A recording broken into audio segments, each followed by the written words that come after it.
woke up this morning, tied my boots up, 'cause I knew it was gonna be a long day. Fired my truck up. Welcome to In the Sulky. Bythe Heyden joined by Tim Tetrick. And we're a couple days after Timmy hit 9,000 career wins at age 34. Now, put that in perspective, the record earliest ever prior to that was 9,000 at age 39 by Walter Case. So you eclipsed that by 5 years. Timmy, what do you think? No, it's pretty exciting. It's a big moment. I think it only took me 46,000 drives to do it, though. Yeah, but I think you have the record for drives in a year, too. The year, you also have the record. We know you have the record for wins. But drives in the year, people sometimes forget, that's a busy schedule you keep in the year you set that wins record. Oh, yeah, I think I had 2 or 3 days off that year, Super Bowl Sunday and New Year's Eve or something. It wasn't, and Christmas. I worked about every day. Okay, we're going to take a look at a horse called Boston Red Rocks last year. He won the Breeders' Crown at the end of the year. Just a really top colt. And we see him right here winning the Governor's Cup. But those two races are usually pretty indicative you're going to be a nice horse the following year. What about him?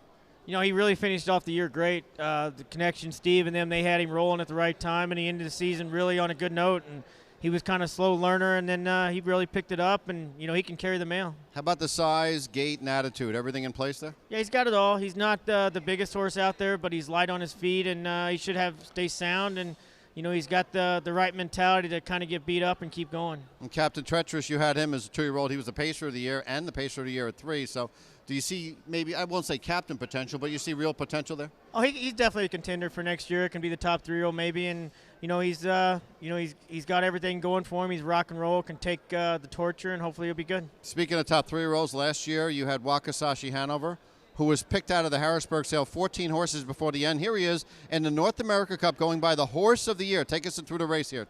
I mean, top lane, I was in a good spot. I got to follow Montreal's horse all the way around there, and all I had to do was get by him, and my horse did. And, you know, when my horse was on his game, he could follow and pass anybody that he was following, and he showed that there in this race. So last year we had the 3 races lost by Wiggle and Jiggle. All were Tetrick brothers winning. Twice Freaky Feet Pete beat him. Once you beat him, or else we would have had 3 straight years of an undefeated Horse of the Year with J.K. She's a Lady and Be a Magician prior to that. Now, let me get this right. You actually called a race once? That was How did embarrassing. that work? That was very embarrassing. You know, I thought I did a little bit when I was younger for my dad at the county fairs, and it seemed a lot easier there on this big field, on the big racetrack here. I give all you guys all the credit in the world, Sam and Ken, and it's not easy to do, that's for sure. So what was more painful, the hip replacements or calling a race? Calling the race, definitely. How are the hip replacements? How are you doing, by the way, physically? The hips are good. I feel great. Enjoying racing horses right now, and, you know, I feel really good.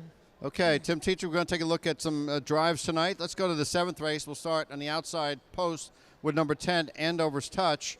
Who is this trainer here, Scotty DiDomenico? Can he train a trotter at all? I don't even know the guy. No, but he's good. He's a long-term friend, and he's been behind me the whole way, and he does a good job. He's really had a good couple years here. By the way, you have 14 Breeders' Crowns or 13? 14, I think. I think 14. 14 Breeders' Crowns. You don't turn 35 until November 22nd.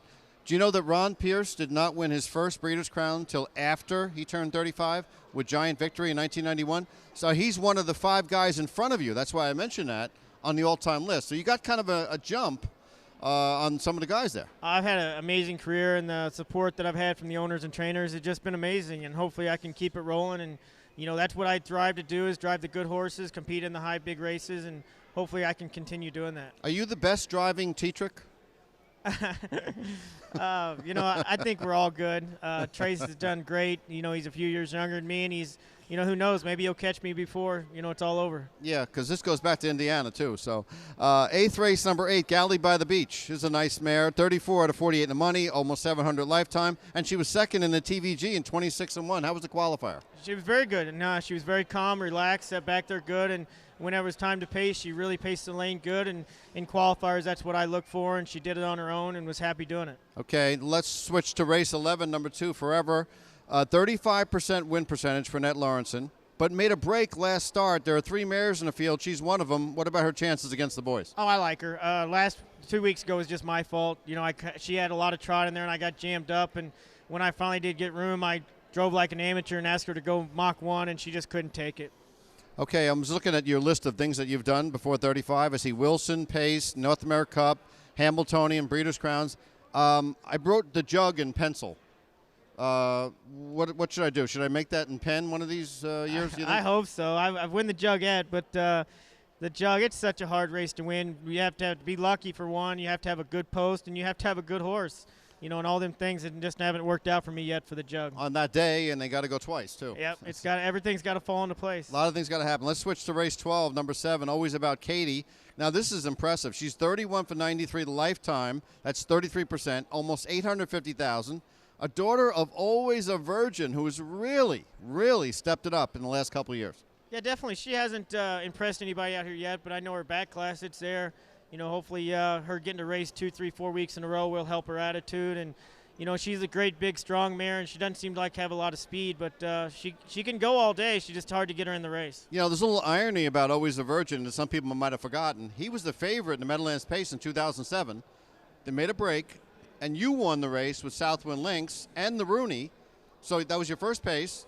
The first time you won two races with the same horse for $1 million, and also the youngest ever to do it. Mm-hmm. What kind of horse was Southwind Lynx? Was he in the right place at the right time? Or? A little bit of both, but you know, he went on a really good run there, and he was really sharp. George Teague had him on top of his game, and you know, he could fly for a piece. You know, he wasn't a real strong horse, but when you put him on a helmet and ask him to pace, man, he could really get to the wire. And they have a pretty interesting free-for-all division issue, don't we? With Always Be Mickey, we have Freaky Feet Pete, and we have Wiggle and Jiglet, and Bushwhackers winning everything in sight too. That's pretty good start. I mean, the fans are going to get to watch some really good racing. Always Be Mickey. He might be the best pacer I've ever seen, and he can just fly. You know, and you know, with Wiggle and Jiglet and Freaky Feet, if they get to follow him doing all the work, it's definitely going to be a horse race. And hopefully Wakasashi comes back. You know, he's definitely got speed enough to follow those around there and, you know, make them interesting. So, you know, it's going to be a great you know, field of horses. Was Freaky and don't Feet forget about Foiled Again. He never goes away. Foiled Again. What about, was Freaky Feet Pete the horse that Trace needed to get known nationally? I don't think I always thought Trace was a great driver and always has been, you know, but this horse definitely helped put him on the map, and you know, Trace is as good as anybody, just hadn't had that opportunity. Yeah, he's actually 24 for 27 lifetime, and Wiggle is 23 for 27. Good rivalry coming up. How about the 13th race, number 4, Hominy Hill? Now, Trace drove in the last start last year in the 2-year-old Indiana Stakes final, finished second, but you qualified, bred by Patty Hogan. What about him? No, I like this trotter. Trace actually had him out there in Hoosier and helped take care of him. You know, he's got some talent. Trace said he can fly whenever his head's on straight, and you know, he shows winning in 54 last year at Hoosier Park, so it's pretty good. And, you know, I was really happy with his qualifier. Todd just kind of asked me to take him back and race him off a helmet. And, you know, he was trotting down by the wire against some older trotters. Now, the 2012 season you had, Hamiltonian win, 7 division winners, market share, Chapter 7. Any chance 2016 turns into something near that? I would hope so. You know, them are years that just don't come along very often. Everything fell into place, and I had some great horses driving. They showed up, and, you know, they got it done, and I didn't mess it up too much. And you're due for a Hamiltonian. That's 4 years ago, you know. That's the hardest race to win and the one you want to win, and it's hard to find that horse that can go and, you know, trot that fast and win those big races, because everybody in our business are shooting for that day. Okay, and right here I have, could you hold that up for us, Tim? There I have a little, the Tetrick Racing Stable. We have some gear. How does that work there with Ashley putting that out and on the website? How do we get some Tetrick gear? Yeah, it's TetrickRacingGear.com. You can get on there, or also you can go to the Tetrick Racing website and you can order the stuff. We got hats, we got shirts, and you know, it's just a fun thing that Ash has really done, and we've had a lot of fun doing it. And I think Dan Plesac saw that shirt and just came over for it, and I think he wants it too. So it was great to have you here. Have a good night tonight. Tim Tetrick's here. 9,000 wins this week. 5 years younger than anybody else in history to do it. Tim, congratulations. Thanks, Hollywood. You got it.